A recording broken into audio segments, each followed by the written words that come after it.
ಎಲ್ಲರಿಗೂ ನಮಸ್ಕಾರ. V Rich Academy ಇದರ ಯೂಟ್ಯೂಬ್ ಚಾನಲ್ಗೆ ನಿಮಗೆ ಸ್ವಾಗತ. ನನ್ನ ಹೆಸರು ಅಡ್ವೊಕೇಟ್ ರಾಯನ್ ಫರ್ನಾಂಡಿಸ್.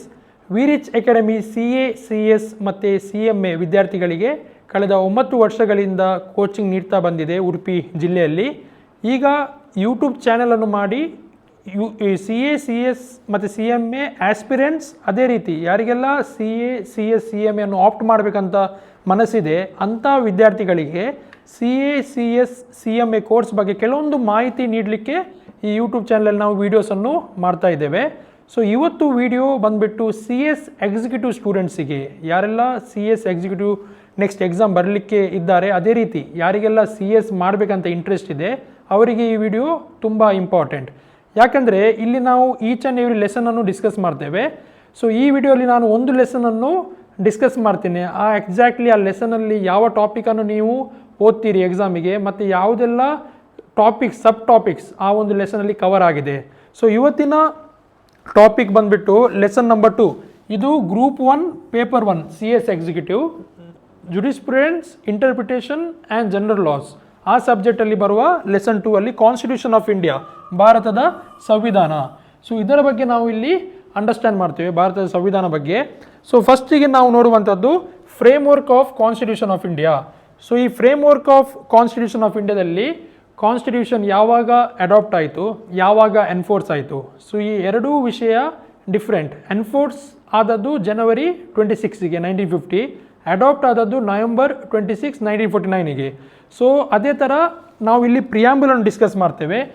ಪ್ರಿಯಾಂಬಲ್ ಅಂದರೆ ಏನು, ಪ್ರಿಯಾಂಬಲಲ್ಲಿ ಏನೆಲ್ಲ ಮೆನ್ಷನ್ ಮಾಡಿದ್ದಾರೆ. ಫಾರ್ ಎಕ್ಸಾಂಪಲ್ ಪ್ರಿಯಾಂಬಲಲ್ಲಿ ಸ್ಟೇಟ್ಮೆಂಟ್ ನೀವು ನೋಡಿದರೆ, we the people of India having solemnly resolve to constitute India into sovereign, socialist, secular, democratic republic. So ಇದು ಬಂದುಬಿಟ್ಟು ಪ್ರಿಯಾಂಬಲ್ನ first statement. So each and every word ಅದು ಏನರ್ಥ ಅದು ನಾವಿಲ್ಲಿ ಅರ್ಥ ಮಾಡ್ತೇವೆ. ಅದೇ ರೀತಿ ನೆಕ್ಸ್ಟ್ ಅವರು ಹೇಳಿದ್ದಾರೆ, and to secure to all citizen justice. ಯಾವ justice? Social, economic etcetera. So ಇದನ್ನು ನಾವು ಇಲ್ಲಿ ಡಿಸ್ಕಸ್ ಮಾಡ್ತೇವೆ. So each and every preamble ಅಂದರೆ ಏನು?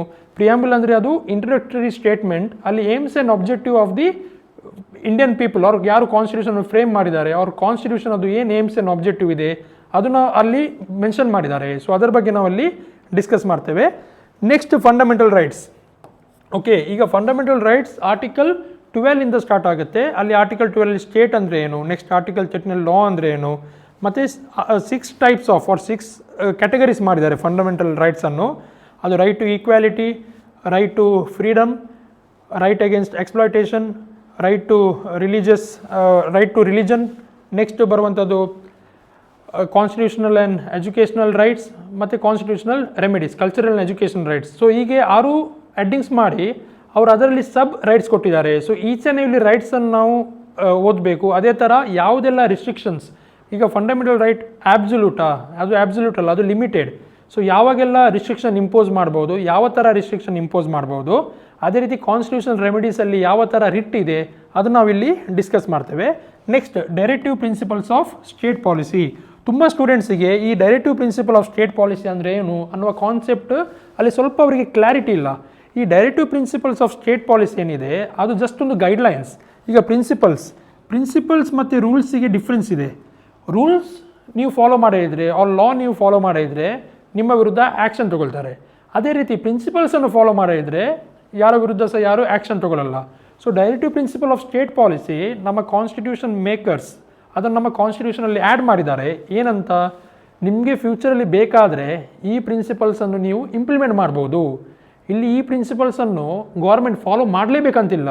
ಅವರ ಹತ್ರ ಫಿನಾನ್ಷಿಯಲ್ ರಿಸೋರ್ಸಸ್ ಇದ್ದರೆ, ಜನರದೆಲ್ಲ ಒಪ್ಪಿಗೆ ಇದ್ದರೆ ಅಂಥ ಟೈಮಲ್ಲಿ ಮಾತ್ರ ಅವರದನ್ನು ಇಂಪ್ಲಿಮೆಂಟ್ ಮಾಡ್ಬೋದು. ಸೊ ನಮಗೆ ಈಗ directive principle of state policy implement ಮಾಡಲಿಲ್ಲ ಅಂತ ಸರ್ಕಾರದ ವಿರುದ್ಧ ಕೇಸ್ ಆಗ್ಬೋದಾ?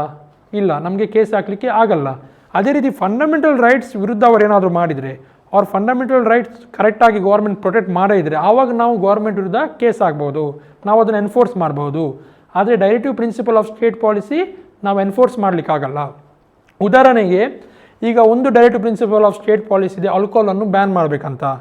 ಸೊ ನೋಡಿ, ಈಗ ಗುಜರಾತ್ ಆಗಿರ್ಬೋದು, ಅವ್ರು ಕೆಲವೊಂದು ಸ್ಟೇಟ್ಸಲ್ಲಿ ಅದನ್ನು ಬ್ಯಾನ್ ಮಾಡಿದ್ದಾರೆ, ಇನ್ನು ಕೆಲವೊಂದು ಸ್ಟೇಟಲ್ಲಿ ಅವ್ರ ಕಂಟ್ರಿಲಿ ಅದನ್ನು ಬ್ಯಾನ್ ಮಾಡಲಿಲ್ಲ.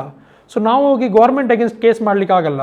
ನೀವು ಡೈರೆಕ್ಟಿವ್ ಪ್ರಿನ್ಸಿಪಲ್ ಆಫ್ ಸ್ಟೇಟ್ ಪಾಲಿಸಿಯಲ್ಲಿ ಮೆನ್ಷನ್ ಇದೆ ಆಲ್ಕೋಹಾಲನ್ನು ಬ್ಯಾನ್ ಮಾಡಬೇಕು, ನೀವು ಮಾಡಲಿಲ್ಲ ಅಂತ. ಸೊ ನಾವು ಆ ಥರ ಕೇಸ್ ಮಾಡಲಿಕ್ಕಾಗಲ್ಲ. ಇದರ ಪರ್ಪಸ್ ಏನು, ಯಾಕೆ ಈ ಡೈರೆಕ್ಟಿವ್ ಪ್ರಿನ್ಸಿಪಲ್ ಆಫ್ ಸ್ಟೇಟ್ ಪಾಲಿಸಿಯನ್ನು ನಮ್ಮ ಕಾನ್ಸ್ಟಿಟ್ಯೂಷನ್ ಫ್ರೇಮರ್ಸ್ ಆ್ಯಡ್ ಮಾಡಿದ್ದಾರೆ? ಯಾಕಂದರೆ ಅವರಿಗೆ ಕೆಲವೊಂದು ಆಸ್ಪೆಕ್ಟ್ ಅವ್ರು ಕೆಲವೊಂದು ಪ್ರಿನ್ಸಿಪಲ್ಸ್ ಇಂಡಿಯಾದಲ್ಲಿ ಫಾಲೋ ಆಗಬೇಕಂತ ಅವರಿಗಿತ್ತು. ಆದರೆ 1950 ಆ ಒಂದು ಸಿಚುವೇಷನಲ್ಲಿ ಅದು ಇಂಪಾಸಿಬಲ್ ಆಯಿತು. ಯಾಕಂದರೆ ಇನಿಷಿಯಲಿ ನಮ್ಮ ಕಂಟ್ರಿಯಲ್ಲಿ ಗವರ್ನೆನ್ಸ್ ಸ್ಟಾರ್ಟ್ ಆಗಬೇಕಾದ್ರೆ ಅಲ್ಲಿ ಫಿನಾನ್ಸ್ ಇಲ್ಲ, ಜನರ ಸಪೋರ್ಟ್ ಇಲ್ಲ, ಎಷ್ಟೋ ಕಡೆ ಇನ್ನೂ ಸಹ ಕೆಲವೊಂದು ಸಣ್ಣ ಸಣ್ಣ ಕಿಂಗ್ಡಮ್ಸ್ ಅಲ್ಲಿ ಬೇರೆ ಬೇರೆ ರೂಲರ್ಸ್ ಗವರ್ನ್ ಮಾಡ್ತಾಯಿದ್ರು. ಸೊ ಅಂಥ ಟೈಮಲ್ಲಿ ಅವ್ರಿಗೆ ಕಷ್ಟ ಆಯಿತು. ಸೊ ಫ್ಯೂಚರಲ್ಲಿ ಬೇಕಾದರೆ ನೀವು ಅದನ್ನು ಇಂಪ್ಲಿಮೆಂಟ್ ಮಾಡಿ ಅಂತ ಹೇಳಿದ್ದಾರೆ. ಸೊ ಸ್ಲೋಲಿ ಒಂದೊಂದು ವಿಷಯವನ್ನು ಇವರು ಇಂಪ್ಲಿಮೆಂಟ್ ಮಾಡ್ತಾ ಇದ್ದಾರೆ. ಇನ್ನೂ ಉದಾಹರಣೆ ಕೊಡೋದಾದರೆ article 21A right to education, ಅದು ರೀಸೆಂಟ್ಲಿ ಆ್ಯಡ್ ಆಗಿರುವಂಥದ್ದು. ಅದು ಮೊದಲು ಡೈರೆಕ್ಟಿವ್ ಪ್ರಿನ್ಸಿಪಲ್ ಆಫ್ ಸ್ಟೇಟ್ ಪಾಲಿಸಿಲಿ ಇದ್ದದ್ದು, ನೆಕ್ಸ್ಟ್ ಅದನ್ನು ಇಲ್ಲಿ ಆ್ಯಡ್ ಮಾಡಿದ್ದಾರೆ. ಅದೇ ರೀತಿ ಫಂಡಮೆಂಟಲ್ ಡ್ಯೂಟಿಯಲ್ಲಿ duty number 11 parents and guardians ಅವರು ಸ್ಟೂಡೆಂಟ್ಸಿಗೆ ಅಂದರೆ ಅವರ ಮಕ್ಕಳಿಗೆ ಕಂಪಲ್ಸರಿಯಾಗಿ ಸ್ಕೂಲಿಗೆ ಕಳಿಸಬೇಕು up to the age of 14. So ಅದು ಸಹ ರೀಸೆಂಟ್ಲಿ ಆ್ಯಡ್ ಮಾಡಿರುವಂಥದ್ದು. ಇನಿಷಿಯಲಿ ಅದೆಲ್ಲ ಇರಲಿಲ್ಲ. ಸೊ ಒಂದೊಂದು ಅವರು ಸ್ಲೋಲಿ ಅದನ್ನು ಇಂಪ್ಲಿಮೆಂಟ್ ಮಾಡ್ತಾ ಇದ್ದಾರೆ. Okay, next fundamental duties. Citizens ಯಾವುದೆಲ್ಲ ಡ್ಯೂಟೀಸನ್ನು ಫಾಲೋ ಮಾಡಬೇಕು, 11 ಡ್ಯೂಟೀಸ್ ಇಲ್ಲಿದೆ. ಈಗ ಇನ್ನೊಂದು ಪ್ರಶ್ನೆ ಇಲ್ಲಿ ಬರುವಂಥದ್ದು, ಡ್ಯೂಟೀಸ್ ಫಾಲೋ ಮಾಡಿದರೆ ನಮ್ಮ ವಿರುದ್ಧ ಕೇಸ್ ಅವ್ರು ನಮ್ಮ ವಿರುದ್ಧ ಆ್ಯಕ್ಷನ್ ತೊಗೊಳ್ತಾರಾ ಅಂತ. ಕೆಲವೊಂದು ಡ್ಯೂಟೀಸ್ ಅದು ಲಾ ಆಗಿ ಕನ್ವರ್ಟ್ ಆಗಿದೆ, ಅಂದರೆ ಡ್ಯೂಟೀಸೇ ಲಾ ಆಗಿ ಕನ್ವರ್ಟ್ ಆಗಲಿಲ್ಲ, ಸಪ್ರೇಟ್ ಆ್ಯಕ್ಟ್ ಮಾಡಿದ್ದಾರೆ. For example national flag, national anthem ಅದನ್ನು ರೆಸ್ಪೆಕ್ಟ್ ಮಾಡಬೇಕು. ಯಾರಾದರೂ ಡಿಸ್ರೆಸ್ಪೆಕ್ಟ್ ಮಾಡಿದರೆ ಅವನ ವಿರುದ್ಧ ಆ್ಯಕ್ಷನ್ ತೊಗೊಳ್ತಾರೆ. ಯಾಕಂದರೆ ಸಪ್ರೇಟ್ ಅಲ್ಲಿ ಒಂದು ಕೋಡ್ ಆಫ್ ಕಂಡಕ್ಟ್ ಅವ್ರು ಅದನ್ನು ನಾವು ಫ್ಲ್ಯಾಗ್ ಮತ್ತು ಆ್ಯಂಥಮ್ ಆವಾಗ ನಾವು ಹೇಗೆ ಇರಬೇಕಂತ ಕೆಲವೊಂದು ಗೈಡ್ಲೈನ್ಸ್ ಇದೆ. ಸೊ ಸ್ಪೆಷಲಿ ಫ್ಲ್ಯಾಗನ್ನು ಡಿಸ್ರೆಸ್ಪೆಕ್ಟ್ ಮಾಡಿದರೆ ಆ್ಯಕ್ಷನ್ ತೊಗೊಳ್ತಾರೆ. ಅದೇ ರೀತಿ protecting the environment and wild life ಅದು ಸಹ ಒಂದು ಡ್ಯೂಟಿ. ಸೊ ನಾವೆಲ್ಲಿಯಾದರೂ ಡಿಫಾರೆಸ್ಟೇಷನ್ ಮಾಡಿದರೆ, ಎನ್ವಿರಾನ್ಮೆಂಟ್ ವಿರುದ್ಧ ಏನಾದರೂ ಮಾಡಿದರೆ ಆವಾಗ ನಮ್ಮ ವಿರುದ್ಧ ಆ್ಯಕ್ಷನ್ ತೊಗೊಳ್ತಾರೆ. ಅವ್ರು ವೈಲ್ಡ್ ಲೈಫ್ ವಿರುದ್ಧ ಏನಾದರೂ ಮಾಡಿದರೆ wild life act, environment protection act ಅದರ ಅಂಡರ್ ನಮ್ಮ ವಿರುದ್ಧ ಆ್ಯಕ್ಷನ್ ತೊಗೊಳ್ತಾರೆ. ಸೊ ಕೆಲವೊಂದು ಡ್ಯೂಟೀಸ್ ಅದು ಆ್ಯಕ್ಟಾಗಿ ಕನ್ವರ್ಟ್ ಮಾಡಿದ್ದಾರೆ ಇಂಡೈರೆಕ್ಟ್ಲಿ. ಅಂಥ ಟೈಮಲ್ಲಿ ನಮಗೆ ಅವರು ನಮ್ಮ ವಿರುದ್ಧ ಕೇಸ್ ಹಾಕ್ತಾರೆ, ನಮ್ಮ ವಿರುದ್ಧ ಆ್ಯಕ್ಷನ್ ತೊಗೊಳ್ತಾರೆ. Next powers of union and state. So ಇಲ್ಲಿ ಇನಿಷಿಯಲ್ ನಾವು understand broad framework of the constitution of ಇಂಡಿಯಾದಲ್ಲಿ ಒಂದು ಟಾಪಿಕ್ ಇದೆ, federal or unitary. So India federal system follow ಮಾಡುತ್ತಾ, ಯೂನಿಟರಿ ಸಿಸ್ಟಮ್ ಫಾಲೋ ಮಾಡುತ್ತೆ. ಯೂನಿಟರಿ ಅಂದರೆ single government, one government, union government. Federal ಅಂದರೆ dual government. So ಈ dual ಗೌರ್ಮೆಂಟಲ್ಲಿ ಏನಾಗುತ್ತೆ, ಪವರ್ ಡಿಸ್ಟ್ರಿಬ್ಯೂಟ್ ಮಾಡ್ತಾರೆ. ಓಕೆ, ಪವರ್ ಡಿಸ್ಟ್ರಿಬ್ಯೂಟ್ ಮಾಡಿ ನೆಕ್ಸ್ಟ್ ಅಲ್ಲಿ ಕೆಲವೊಂದು ಥಿಂಗ್ಸನ್ನು ಕೆಲವೊಂದು ಜನರು ಡೀಲ್ ಮಾಡ್ಬೋದು. ಫಾರ್ ಎಕ್ಸಾಂಪಲ್ ಕೆಲವೊಂದು ಆಸ್ಪೆಕ್ಟನ್ನು ಸೆಂಟ್ರಲ್ ಗೌರ್ಮೆಂಟ್ ಡೀಲ್ ಮಾಡ್ಬೋದು, ಕೆಲವೊಂದು ಆಸ್ಪೆಕ್ಟನ್ನು ಸ್ಟೇಟ್ ಗೌರ್ಮೆಂಟ್ ಡೀಲ್ ಮಾಡ್ಬೋದು. ಅದೇ ಥರ ಅಲ್ಲಿ ಕಾನ್ಸ್ಟಿಟ್ಯೂಷನ್ ಸುಪ್ರೀಂ ಮತ್ತು ಕಾನ್ಸ್ಟಿಟ್ಯೂಷನ್ ರಿಟರ್ನ್ ಆಗಿರಬೇಕು. ಸೊ ಈ ಕೆಲವೊಂದು ಫೀಚರ್ಸ್ ಫೆಡರಲ್ ಅದಿದೆ. ಯೂನಿಟರಿ ಅಂದರೆ ಸಿಂಗಲ್ ಗೌರ್ಮೆಂಟ್.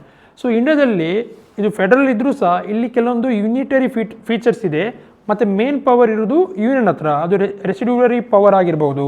ಸೊ ಇದು quasi federal, it is a mixture of both federal and unitary. So Kesavananda Bharati ಕೇಸಲ್ಲಿ ಇದರ ಬಗ್ಗೆ ಡಿಸ್ಕಸ್ ಮಾಡಿದ್ದಾರೆ. ಸೊ ಹಾಗೆ ಇಲ್ಲಿ ಕೇಸ್ ಲಾಸ್ ನಾವು ಡಿಸ್ಕಸ್ ಮಾಡ್ತೇವೆ. ಈಗ ಯೂನಿಯನ್ಗೆ ಯಾವ ಥರ ಪವರ್ ಇದೆ, ಸ್ಟೇಟಿಗೆ ಯಾವ ಥರ ಪವರ್ ಇದೆ, ಯೂನಿಯನಲ್ಲಿ ಯಾರು ಸುಪೀರಿಯರ್, ಪ್ರೆಸಿಡೆಂಟ್ ಯಾರನ್ನು ಅಪಾಯಿಂಟ್ ಮಾಡ್ತಾರೆ, ಹೇಗೆ ಅಪಾಯಿಂಟ್ ಮಾಡ್ತಾರೆ, ಸ್ಟೇಟಲ್ಲಿ ಗವರ್ನರ್ ಯಾರು ಅಪಾಯಿಂಟ್ ಮಾಡ್ತಾರೆ, ಗವರ್ನರ್ CMಗೆ ಹೇಗೆ ಅಪಾಯಿಂಟ್ ಮಾಡ್ತಾನೆ, ಅದೆಲ್ಲ ಇಲ್ಲಿ ನಾವು ನೋಡ್ತೇವೆ. Next judicial framework.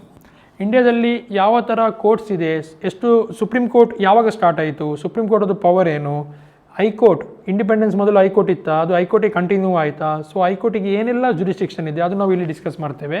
Next civil court ಮತ್ತು ಕ್ರಿಮಿನಲ್ ಕೋರ್ಟ್ ಈ ಎರಡನ್ನು ನಾವು ಇಲ್ಲಿ ಡಿಸ್ಕಸ್ ಮಾಡ್ತೇವೆ.